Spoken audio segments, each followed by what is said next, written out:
Le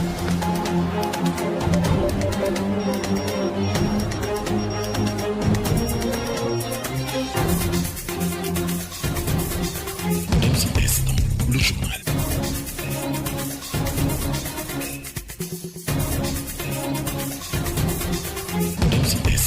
Le journal.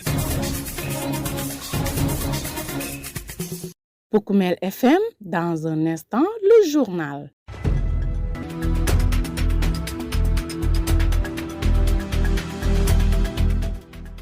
À l'écoute de Poukoumel FM, la 106.0, amis auditeurs, voici les titres de votre principale édition d'information.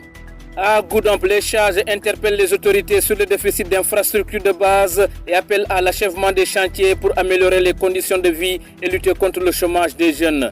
À Sédhiou, 250 élèves maîtres font leur rentrée autour du concept de Nité, symbole de rigueur, d'éducation et de responsabilité sociale.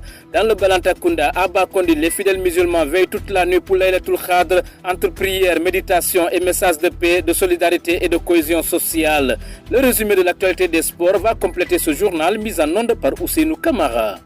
Le journal avec Younous Baro. J'ai toujours le même plaisir pour vous le présenter. Développement territorial à Goudomp, chef-lieu de département. La situation des infrastructures sociales de base reste au cœur des préoccupations. Les charges de la localité interpellent les autorités sur la nécessité d'ériger une perception municipale dans la commune, mais aussi d'accélérer l'achèvement de plusieurs chantiers étatiques encore en cours. Selon eux, la satisfaction de ces doléances pourrait significativement améliorer les conditions de vie des populations et offrir des perspectives d'emploi aux jeunes durement touchés par le chômage. Nous écoutons leurs réactions. Bon, moi je m'appelle Marc Soal.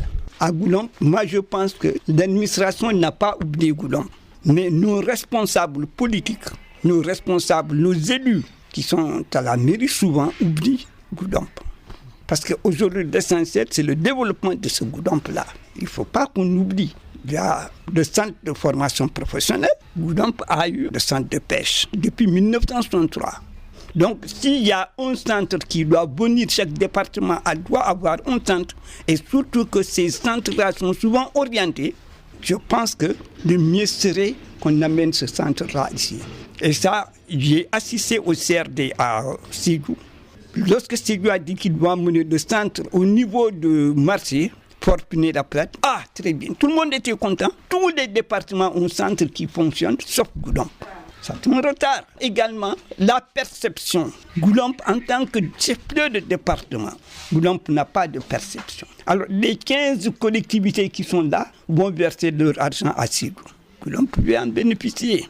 Promoville à Goudomp, rien n'a commencé, maintenant, ils arrêtent encore. C'est Siaka Djedjou, mais j'ai un sobriquet qu'on appelle John. Goudomp est un chef de département et la particularité de Goudomp, c'est que Goudomp est totalement à la frontière bissau-guinéenne.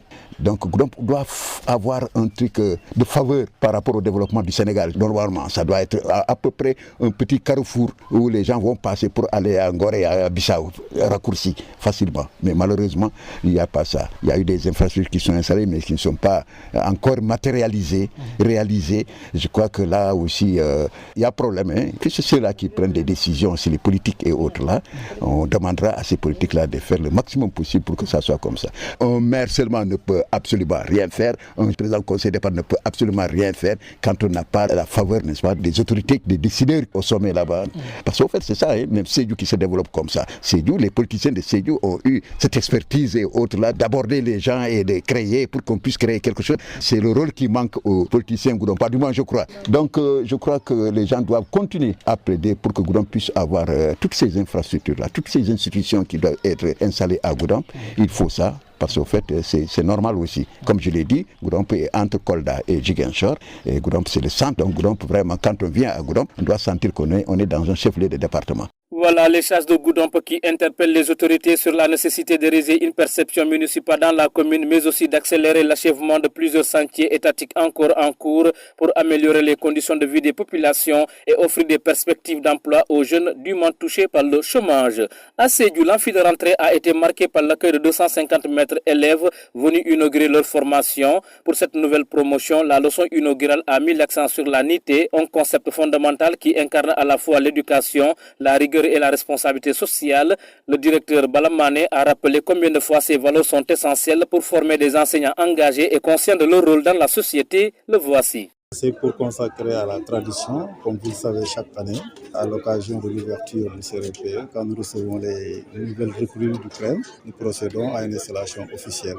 Et une leçon inaugurale, c'est ce qui s'appelle amphithéâtre de rentrée. Voilà, c'est ce que nous célébrons aujourd'hui. La leçon inaugurale a porté sur la LITE, qui a été lancée depuis l'année dernière par les autorités de l'éducation, pour aller vers une refondation du système éducatif, ancré cette fois non pas seulement sur les savoirs, mais également sur les valeurs.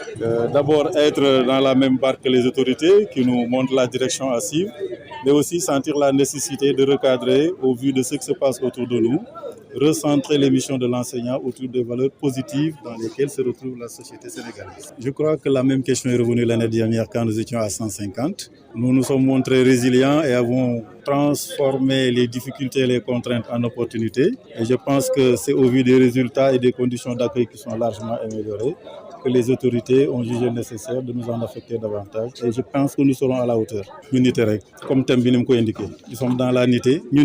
Face aux nombreux défis du système éducatif, une nouvelle génération de futurs enseignants affiche une ambition sans faille. Leur porte-parole Algassimou Diallo se fait la voix de ces jeunes engagés et promet un investissement total pour améliorer la qualité des enseignements et relever le niveau du centre. Déjà, ces enseignants en devenir se préparent à transformer l'école de demain avec des idées nouvelles et une volonté de répondre aux attentes des élèves et des communautés. Je vous propose de l'écouter. Il nous a été adressé des messages forts, que ce soit par le représentant du préfet, de l'IA, par le représentant aussi de l'inspection d'éducation et de la formation. Ils ont demandé justement d'être les bons et modèles élèves-maîtres que nous sommes en train d'initier et que nous voudrons être dans quelques mois à Diavenir, Inch'Allah. L'idée c'est de se donner à fond parce que là nous devons rehausser le niveau, notamment du CRFPE de Sédhiou, et nous voulons faire plus que nos prédécesseurs en termes de résultats, en termes d'impact par rapport à la ville même de Sédhiou. Nous voudrons élargir notre popularité, surtout nous, parce que c'est la première fois que le CRFPE aussi accueille un grand aussi nombre que celui-ci, 250 élèves-maîtres, c'est énorme. Maintenant, à travers ce nombre, nous voudrons laisser notre impact ici, à Sédhiou, dans le CRFPE, mais surtout aussi dans la ville. Vous écoutez les informations sur Poukoumel FM, la 106.0. Au mot de religion à présent, les fidèles musulmans du Balantakounda ont commémoré dans la nuit du lundi au mardi le Laylatul Qadr à la grande mosquée de Bakondi dans la commune de Djibanar. Hommes, femmes et jeunes ont veillé jusqu'à l'aube, multipliant les actes de dévotion. Considérée comme une nuit de miséricorde, de pardon et de bénédiction, cette nuit de prière a également été l'occasion pour les prêcheurs de rappeler les valeurs fondamentales de l'islam, notamment la paix, la solidarité, le respect mutuel et le vivre ensemble, des principes essentiels pour renforcer la cohésion sociale et au sein des communautés. Vous entendrez leur réaction dans la version mandingue de ce journal. Abilassar, vous écoutez Poukoumel FM sur la 106.0. Dans un instant, le sport. Poukoumel FM, le journal des sports.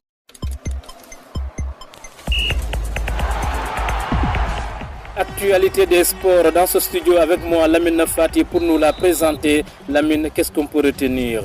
Younous, nous démarrons cette phase des sports par basketball féminin, qualification mondiale 2026, le Sénégal face à l'Italie pour rêver du mondial.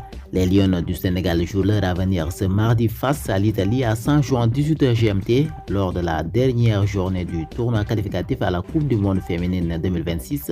Une rencontre capitale pour une équipe sénégalaise encore en course pour une place au mondial. Rappelant que le parcours des Lions a été marqué par des débuts difficiles avec deux lourdes défaites face aux États-Unis 110-46 et à l'Espagne 51-84.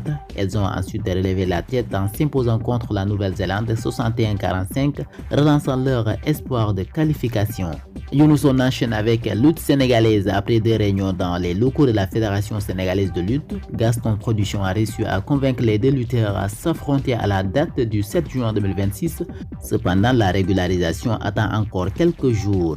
Le camp de Boy Niang 2 avait refusé d'affronter Reug au-delà du 29 mai pour être en accord avec les textes réglementaires qui stipulent que la date du combat doit être fixée dans les 3 mois qui suivent l'introduction du certificat de guérison. Cependant, les négociations ont finalement abouti à un accord sur la date du 7 juin qui permettra aux promoteurs de faire la promotion du combat et de préparer sereinement cette affiche au sortir de la Tabaski. Et puis Younous, on termine avec Ligue des Champions, 8e de finale retour ce mardi 17 mars 2026. Le spectacle continue en UEFA Champions League avec des affiches explosives ce soir.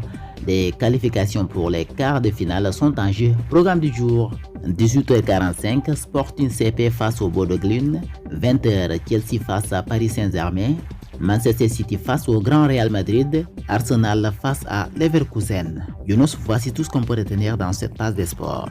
Lamine Fati, grand merci à vous pour ce tour d'horizon de l'actualité sportive qui marque d'ailleurs la fin de ce journal. Mais avant de nous quitter, le rappel des titres.